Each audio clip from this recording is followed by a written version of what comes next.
The final whistle blew, a champion was crowned, and for most fans watching around the world, the World Cup story finally felt over. For agents, scouts, and club boardrooms far from any stadium, a completely different kind of tournament had just quietly begun.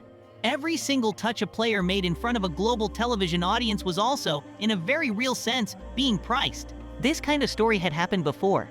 Back in 2014, a Colombian forward named James Rodriguez won the Golden Boot in Brazil. Within days of that tournament ending, Real Madrid paid close to 80 million euros just to sign him away from Monaco. He briefly became one of the 4 most expensive footballers in the entire recorded history of the sport at that time. That single transfer set a pattern that has kept repeating itself more than a decade later, tournament after tournament after tournament. A truly great 2 weeks of football on television can move a transfer fee more sharply than an entire great club season quietly ever could. Market value and an actual transfer fee are not the same number at all, even though people often use the two terms interchangeably. Market value is really just an estimate built from performance data, a player's age, and remaining contract length, updated constantly by analysts. A transfer fee, by contrast, is the specific number a buying club actually agrees in writing to hand over. One of these two numbers is essentially a forecast. The other is a real signature on a real contract. But in the weeks after a major tournament like this one, those two separate numbers tend to move toward each other very fast. This particular tournament produced several especially clear examples of exactly that kind of shift, both on and off the actual field. One of the very clearest examples of all happened before the final itself had even kicked off.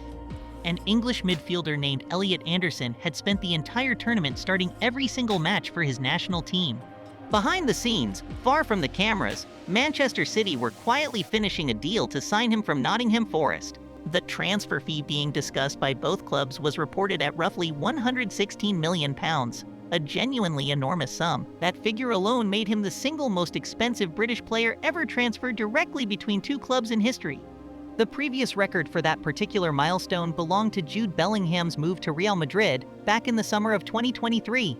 Anderson's new fee had now quietly passed that old mark, reportedly by around £1 million in total.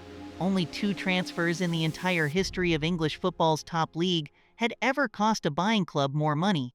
Both of those larger deals involved completely different clubs, showing just how fast transfer fees keep climbing near the very top. What made Anderson's particular timing so unusual was less the fee itself, and more exactly where the deal got finalized.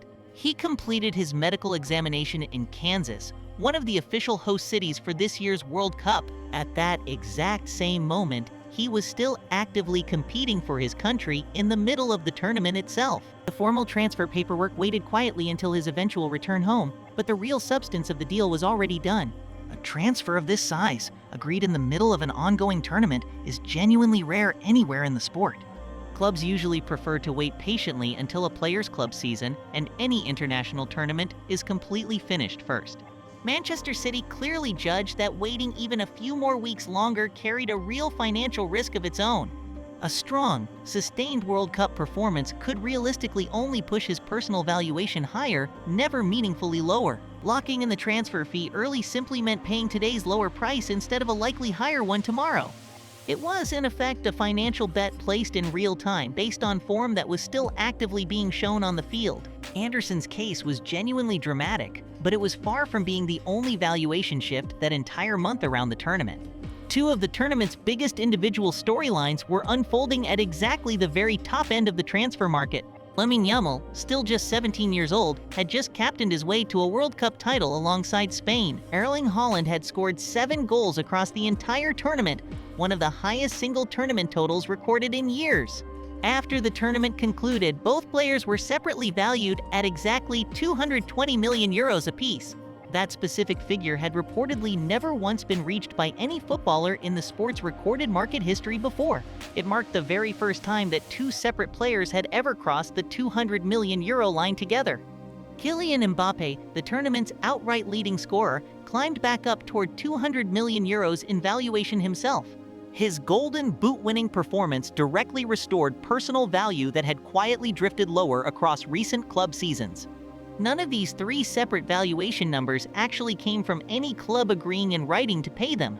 Market value figures like these instead come from analysts closely tracking age, on-field output, and remaining contract years.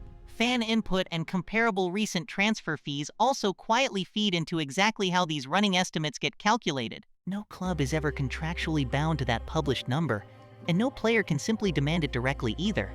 Still, in real negotiations between two clubs, this public estimate becomes the starting anchor both sides argue firmly around. A player valued well above his eventual actual transfer fee tends to look like a genuine bargain to any buyer.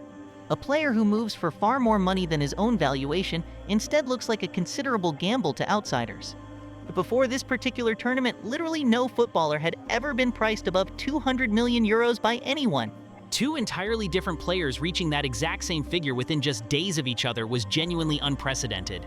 It reflected just how much concentrated global attention during a World Cup can move a single valuation number so fast. A full club season unfolds slowly and gradually, watched closely by the fans of maybe 20 or so different teams. A single World Cup final, by comparison, is watched by close to half the entire population of the planet at once. That enormous difference in raw scale is exactly why strong tournament form moves player valuations so sharply and so quickly. It also neatly explains why some players briefly peak in valuation for only a handful of short weeks at a time. A valuation built almost entirely on one hot month can cool back down just as quickly the following club season. Clubs clearly know this dynamic already, which is part of why certain deals get rushed through so immediately. Waiting too long genuinely risks missing the window entirely, right before public attention shifts toward the very next competition. But not every single valuation jump this tournament actually involved an already established global superstar at all. Morocco did not reach the final this time, yet one of their teenage midfielders still became a major transfer story anyway. Ayyoub Bouaddi, only 18 years old at the time, played his very first tournament match against Brazil in the group stage. His passing completion rate in that single match was reported at above 90%, under considerable real match pressure. Lille, his club at the time, had reportedly valued him at somewhere between 70 and 80 million euros beforehand. After that single group stage performance alone, his personal valuation reportedly rose by roughly 30 million euros almost overnight. Reports quickly linked at least 4 of Europe's wealthiest football clubs to a potential future move for him. None of those newly interested clubs had actually needed to see a full club season of his domestic football first. One single strong 90-minute performance, broadcast globally to a huge audience, did most of the convincing almost by itself. This is arguably the clearest evidence yet that one tournament match can outweigh months and months of quiet domestic form. For a smaller club like Lille, a rising valuation like this one represents genuine and immediate financial leverage. A higher public valuation gives any selling club a noticeably stronger position going into a future transfer negotiation. It can also translate into a larger eventual transfer fee and a larger overall profit on the original signing. For a national football federation, one breakout young player can matter economically even without winning any trophy at all. Solidarity payments tied directly to a player's youth development can flow back towards smaller academies and national federations over time. So a country can still gain financially from a tournament even after an early elimination back in the group stage. This is quite different from the direct headline-grabbing economics of prize money pools and broadcast rights deals. It is instead a much quieter, far longer-running form of World Cup income tied closely to individual playing careers. Bouaddi himself may never actually move clubs for the exact figure currently being reported so widely around him. Plenty of other highly valued players after previous tournaments have still ended up staying exactly where they originally started. A rising valuation number is genuinely an opportunity for everyone involved, but never a guarantee that any transfer will actually happen. Zooming all the way out, none of this particular year's valuation shifts were actually a brand new phenomenon in football.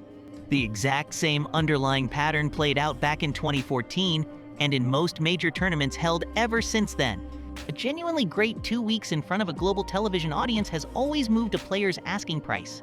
What actually changed this particular year was mostly just the raw scale involved, not the underlying mechanism itself. 220 million euros is by any honest measure a genuinely new number for the entire sport to quietly absorb. 116 million pounds for a purely domestic transfer, agreed mid-tournament, is another completely new financial benchmark. Both of these striking numbers will very likely be broken again at some future tournament, the way most records usually are. It is genuinely worth remembering exactly how that last comparable story from 2014 actually turned out over time. That same Colombian forward from 2014 had a brilliant, headline-filled first season immediately after his own record transfer. His playing time and overall influence at the club slowly faded away across the many quieter seasons that followed. A record-breaking fee tied tightly to one great tournament simply does not guarantee a smooth playing career afterward. The number itself only ever captures one peak moment in time, not necessarily all the years still left to come. For Anderson, Yamal, Haaland, Mbappe, and Bouaddi alike, the tournament itself is now genuinely finished business at last. The valuation conversation attached tightly to each of their individual names, however, is really only just getting started now. Clubs, agents, and market analysts will all keep quietly adjusting these figures long after the trophy itself stops being news. The final whistle only ever ends the football itself. For the market quietly sitting behind it, the clock never actually stops.